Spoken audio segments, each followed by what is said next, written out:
Very good. Thank you very much. Thank you very much. I'm really excited to be diving into a fireside chat right now, looking at some of the key levers towards commerce, quite frankly. Just by way of introduction, my name is Oliver Banks. I'm a retail transformation specialist. I work with retailers and brands on helping them change and evolve and understand the disruption and the changes in the marketplace. I'm delighted to be joined by Patricia Sancho, who has got over 2 decades worth of experience in building creative product brands and really specializing in storytelling. But no, I've been in the UK for 20 years, really working with premium luxury brands on really overseeing the 360 from marketing all the way to finance and strategic. Moving into the startup world was exciting, but already also a challenge. So excited to be sharing with you my thoughts on the e-commerce landscape. Yeah, absolutely. Patricia's got some a fantastic business that she's building right now called Minikin Collective, which we'll be absolutely getting into as we go. But just if we step back for a moment, we know the story right now.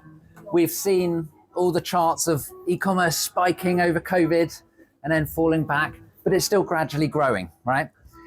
We've seen the huge proliferation of competitors in the retail space.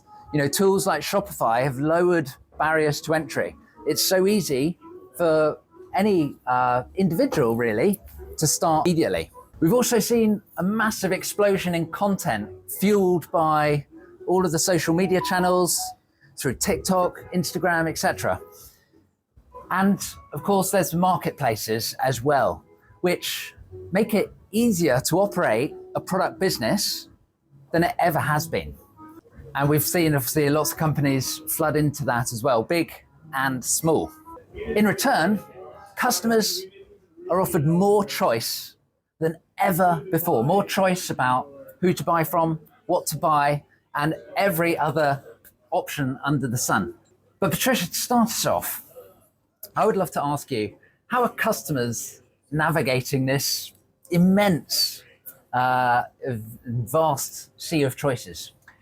Well, I think it's complicated because they are overloaded with information and with products. So, for example, at Minikin Collective, before we launched the business, we really wanted to solve a problem. You know, the Minikin Collective is going to be the first platform, the first marketplace where parents can buy new across a lifestyle amount of products, so from fashion, toys, bicycles, scooters.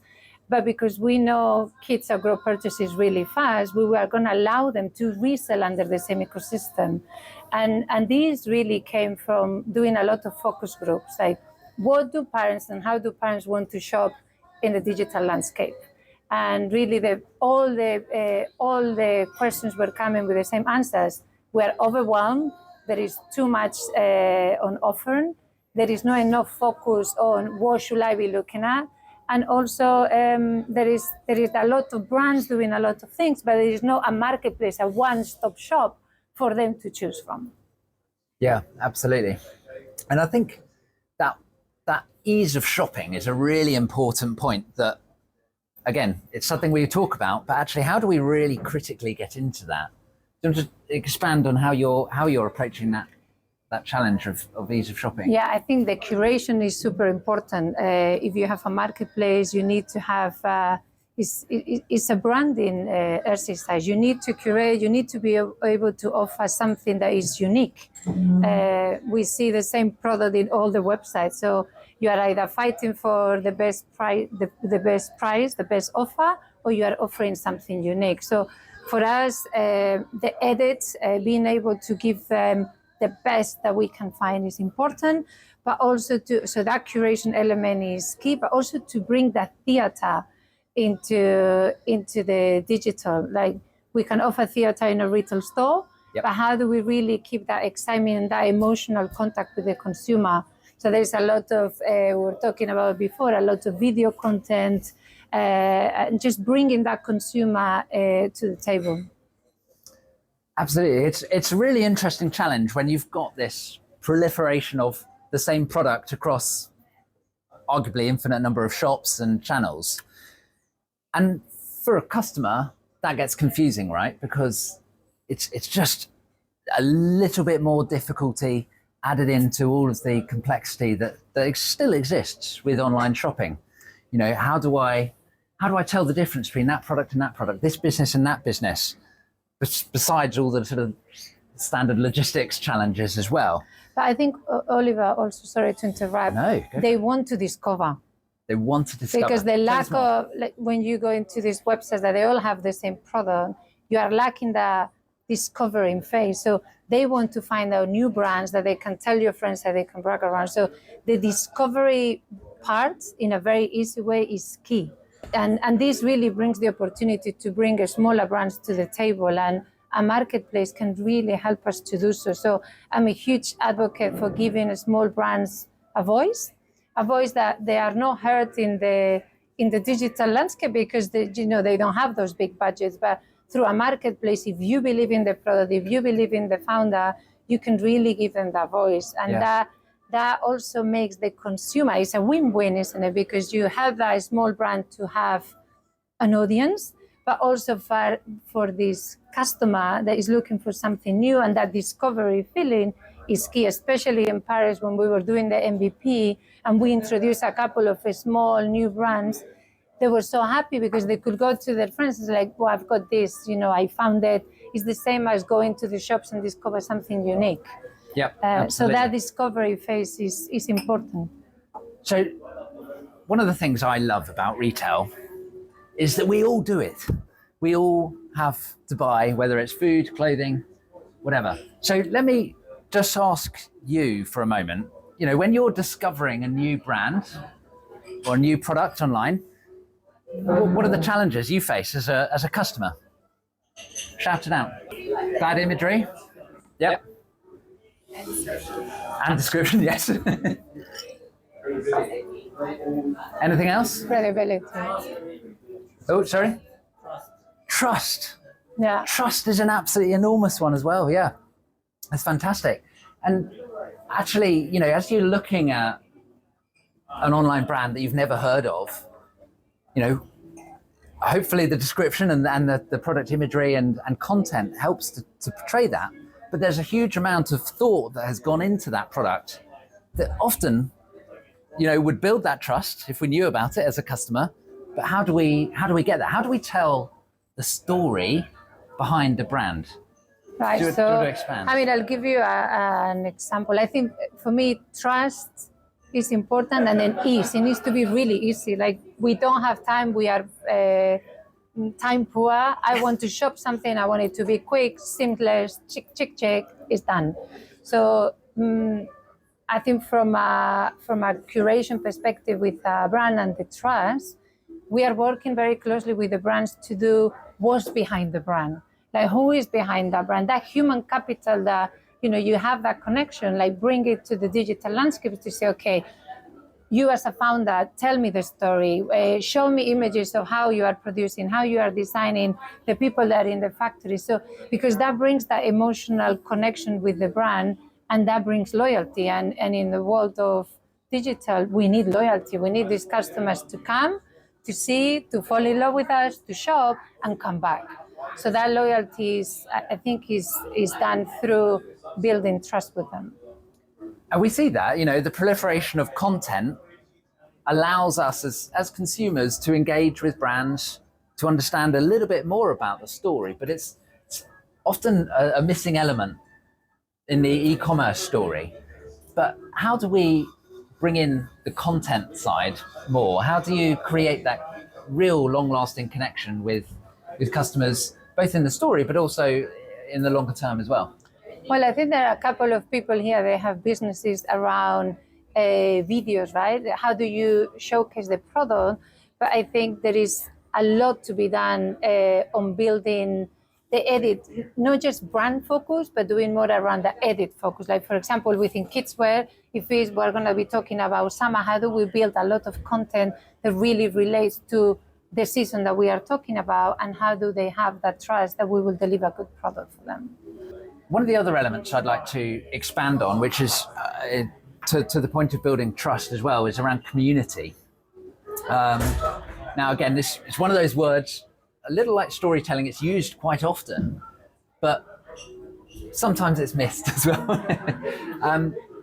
Expand to me. How are you seeing great companies using community to build a brand, to engage and foster connection? So I've worked for a smaller luxury brands, but also I was running the accessories division of Inditex, which is a big, and it's all about community. So it's all about allowing them to be part of your journey and allowing them to have a voice.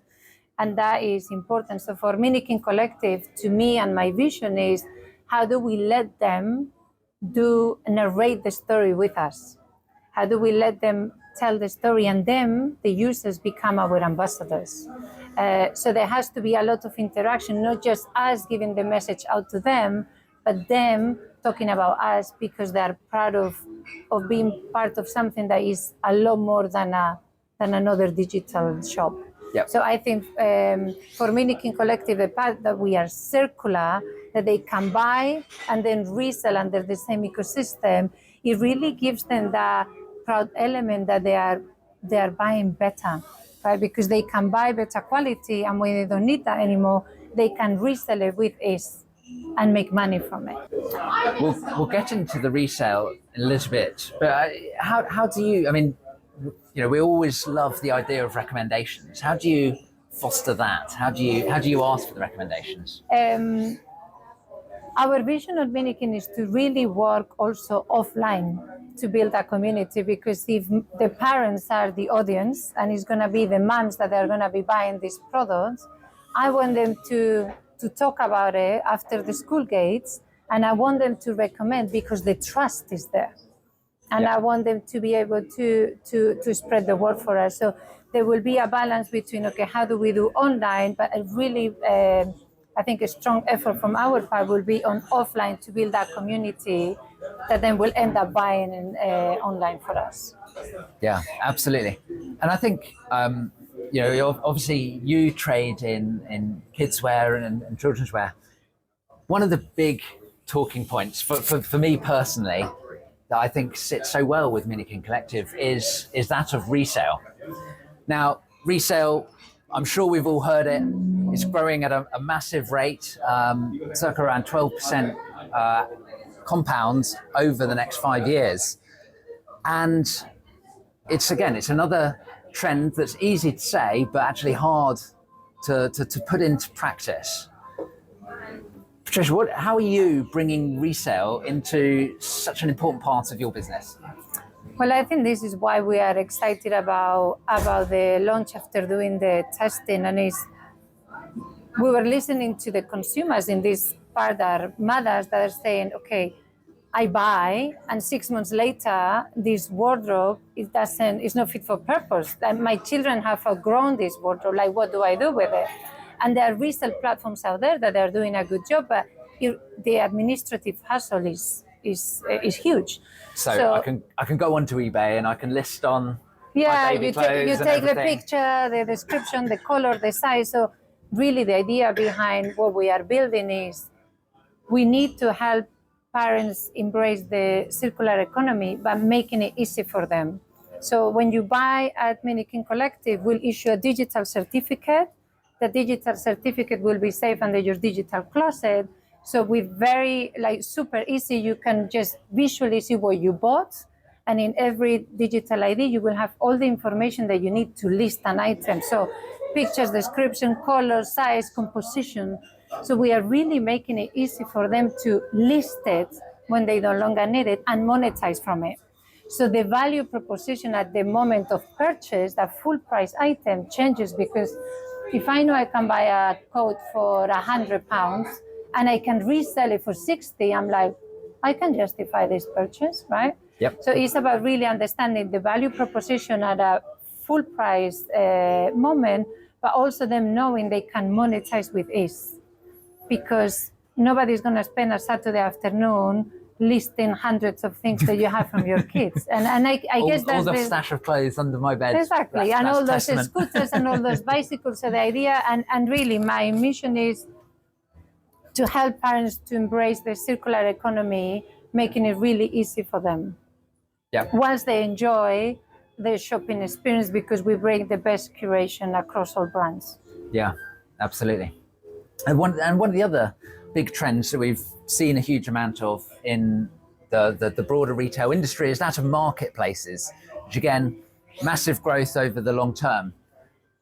But what are your thoughts on marketplaces? Is there still growth opportunity in marketplaces? Well, I'm betting 1,000% for it, so I do believe in it. So I think that the learning for me whilst we were doing the MVP is focus on what you're good at. Right? I am not a tech person. I don't know how all that area works. So it's really relying on finding people that they are experts of what they say they are. So, for example, with Vendo, it was very straightforward. It's a SaaS platform. It's ready to go, so I can use my superpowers and what I'm good at to focus on bringing the brands, creating the storytelling, and do all that marketing element that is required. So, marketplaces I find them very useful for two main reasons. One, you can then increase your portfolio as the demand goes. So maybe, in fashion, I need to pivot certain brands because there is a demand for a specific type of product. So it gives you the flexibility to turn on and off brands as you need to. But also, I think from very linked to the circularity, that we don't need to buy more stock. So to have a stock agility and not have a stock holding is good from a financial perspective, but also we don't need to produce more things. We just need to sell what is out there instead of having it in many warehouses. Just keep it in the brand warehouse and ship it as you sell it. So I 100% agree with you. I think that whole piece about doing what you're great at is so important across the whole industry, right? The operators are great at operating, but they're not great at creating the content or vice versa. Yeah.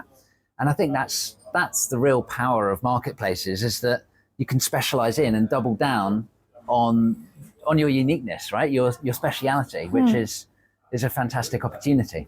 I think there's, we've touched on so many different elements here. We've touched on the importance of curation and convenience and ease of shopping to help customers navigate the extreme choice. We've touched on the importance of storytelling and building community to help encourage that conversion and encourage the repeat purchase as well.